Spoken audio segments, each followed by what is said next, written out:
গ্রামের শেষে সেই পুরনো বটগাছ। লোকে বলে অমাবস্যার রাতে নাকি ওখান থেকে অদ্ভুত একটা হাসির আওয়াজ শোনা যায়। সেদিন ছিল ঝড়ো হাওয়া আর ঘন অন্ধকার রাত। রহিম নামে এক যুবক ফিরছিল হাট থেকে। গ্রামে সবাই বারণ করেছিল, কিন্তু রহিম তক্কার করেনি। বটগাছের কাছাকাছি আসতেই তার হঠাৎ মনে হলো এর কাছে এসে কে যেন নিঃশ্বাস ফেলছে। সে পিছনে ঘুরে তাকালো, কিন্তু তার পিছনে কেউ নেই। আবার হাঁটতে শুরু করেই দেখলো গাছের ডালে যেন কে একজন বসে আছে।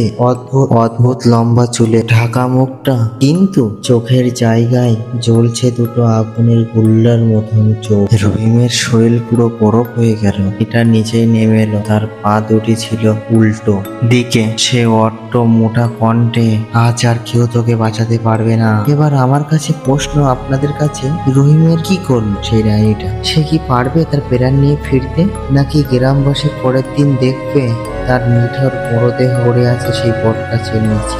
গল্পটা কেমন লেগেছে? পরবর্তী পার্ট দেখতে চাইলে আমার এই পেজটাকে ফলো করুন এবং লাইক করুন, শেয়ার করুন।